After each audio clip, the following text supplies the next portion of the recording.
जी आगे बात जरा कॉम्पिटेंट ऑडिटर जनरल की भी करते हैं, क्योंकि कॉम्पिटेंट ऑडिटर जनरल इन दिनों बहुत ज्यादा सुर्खियों के अंदर है। पिछले दिनों हमने आपको बैंक की खबर बताई थी और फाइनेंशियल इंस्टीट्यूशंस किस तरीके से काम करते हैं। आज आपको बताएंगे कि वजारत दाखिला पर भी सवालिया निशान उठाए गए हैं और वजारत दाखिला पर सवालिया निशान खरीद फरोख्त के मामले पर भी उठे हैं और साथ साथ वज़ीर-ए-आज़म तरक्याती पैकेज PMDP जो तरक्याती फंड है उसे सही तरीके से इस्तेमाल न करने पर भी कॉम्पिटेंट ऑडिटर जनरल के सवाल आए हैं। न सिर्फ इतना बल्कि मामला मॉडर्नाइजेशन का भी है, इस पर भी कई सवाल उठाए गए हैं। साल 2016 से साल 2020 तक जिस स्कीम को मुतारफ कराना था और नाफिजुल अमल बनाना था वो साल 2022 में भी मुकम्मल न हो पा रही है। एक बड़ा सवाल इस वक्त यह भी है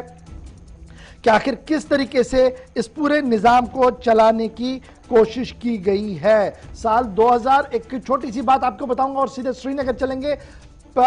इक्विपमेंट्स खरीदने के लिए 500 करोड़ रुपए दिए गए मरकजी हुकूमत की तरफ से साल 2016-17 के दौरान और साल 2020 तक इन रकूमात को खर्च करना था। आपने हथियार और दीगर चीजें खरीदनी थी जिस तरीके की भी आपको आलात जरूरत थे और उन 500 करोड़ में सिर्फ जम्मू कश्मीर इंतजामिया का वजारत दाखिला जो है वो 261 करोड़ रुपया खर्च कर पाया है, जिस पर सवाल उठे हैं और PMDP पर भी सवाल उठे हैं। पूरी खबर है क्या, सीधे श्रीनगर चलेंगे। हमारे साथ हमारे सीनियर साथी हिलाल हांजूरी भी ज्वाइन कर चुके हैं। हिलाल, बहुत शुक्रिया जी ज्वाइन करने के लिए। कॉम्पिटेंट ऑडिटर जनरल एक बार फिर सुर्खियों में है क्योंकि माना जा रहा है कि कॉम्पिटेंट ऑडिटर जनरल एक वो बही खाता बनाते हैं जिस बही खाते के ऊपर उंगली उठाना काफी मुश्किल होता है, क्योंकि एक पैसे से 100 रुपया और 1000 रुपये तक का हिसाब यहां पर होता है और हजारों करोड़ रुपया जिस तरीके से सर्व किया जाता है उसकी यूटिलाइजेशन और उसको सही तरीके से क्या किया गया, गाइडलाइंस के मुताबिक नहीं किया गया, इस पर गहरी नजर रखी जाती है कॉम्पिटेंट ऑडिटर जनरल डिपार्टमेंट की तरफ से। इस बार जो ये रिपोर्ट चूंकि दिल्ली में पेश हुई, शायद ही कई लोगों ने इसको पढ़ा हो, लेकिन अब जो रिपोर्ट्स आहिस्ता आहिस्ता करके बाहर आ रही है, एक बार फिर डिपार्टमेंट ऑफ होम सुर्खियों में जम्मू कश्मीर। बिल्कुल गौहर, इस खबर के दो हिस्से अगर देखा जाए, ये कैग ने दो हिस्सों में इसे तकसीम किया है। एक ये कि जो साल 2016-2017 में जम्मू कश्मीर होम डिपार्टमेंट के लिए लगभग 500 करोड़ रुपए को मंजूरी दी गई थी, उसमें से सिर्फ 261 करोड़ रुपए का जो है खर्च हुआ है। बाकी मानदा जो रकम है वो अभी तक खर्च नहीं हुआ है। क्यों खर्च नहीं हुआ है? और इसमें जो पहले से ही एक क्राइटेरिया बताया गया था कि ये फंड कहां पे खर्च करने हैं, क्योंकि इससे लखनपुर से लेकर श्रीनगर तक जो हाईवे है वहां पर CCTV इंस्टॉल करने थे और इससे सिक्योरिटी का रीजन बताया गया था और इससे कहा गया था उस वक्त रिकमेंडेशंस गई हैं, इससे इस नेशनल हाईवे पे नजर रहेगी। नंबर 1। नंबर 2, शहर के साथ साथ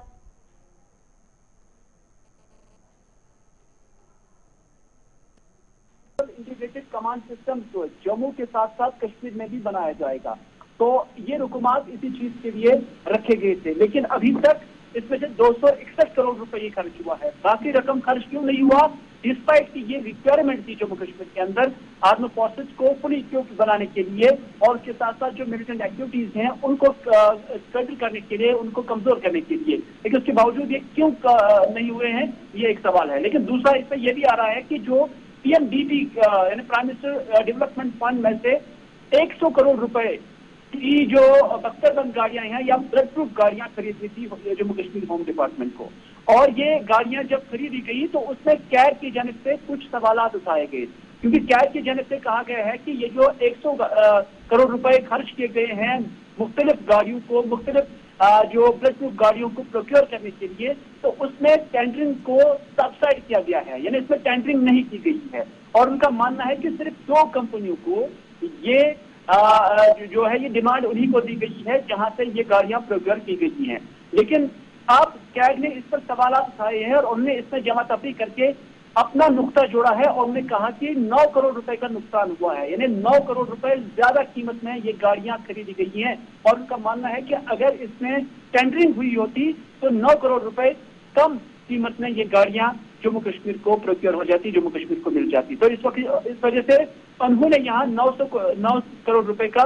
जो है इशारा दिया और कहा कि ये ज्यादा यहाँ पे पे किया गया। न सिर्फ इतना बल्कि जम्मू कश्मीर पुलिस से जब पूछा गया, होम डिपार्टमेंट से जब पूछा गया कि इसके रीजन क्या है, क्या बगैर टेंडरिंग के जो 2 कंपनियों को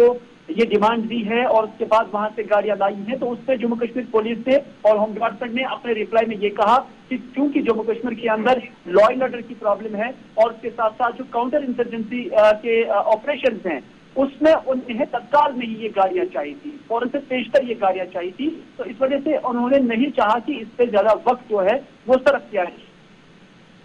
से इस सारे मामलात को लेकर, इस सारी प्रोक्योरमेंट को लेकर और इन सारे अखराजात को लेकर कैग की जानिब से सवालात उठाए गए हैं और कैग की जानिब से रेकमेंड किया गया है कि अब इस मामले की बाज़ाब्ता तहकीकात होनी चाहिए। और कैग ने अपने इस रिपोर्ट में कहा है कि अब बाज़ाब्ता इस मामले की तहकीकात और प्रोब होनी चाहिए ताकि ये साफ हो जाए कि क्या वाकई जिस तरह से होम डिपार्टमेंट ने ये प्रोक्योरमेंट की है, क्या वो उसूलों के मुताबिक ही की गई थी या अच्छा जी, इसमें जो हमें ऊपर ऊपर से इसमें पता लग रहा है, क्योंकि आपने इन डेप्थ इसका स्टडी किया है, खबर ये भी है कि कैग ने सरकार पर भी सवालिया निशान खड़े करते हुए कहा कि सरकार ने जितना इस मामले की संजीदगी की ओर देखना चाहिए था वो देखा नहीं, और जो कॉम्पिटेंट अथॉरिटीज हैं, एंटी करप्शन ब्यूरो और दीगर लोग हैं, उन्होंने जिस तरीके से कार्रवाई करनी चाहिए थी वो की नहीं है। तो क्या मैं ये मानूं कि उस वक्त की मौजूदा हुकूमतों का बराह रास्त अमल दखल रहा है इस पूरे मामले में किसी खास आदमी को फायदा पहुंचाने में, और इस तरीके से वजारत दाखिला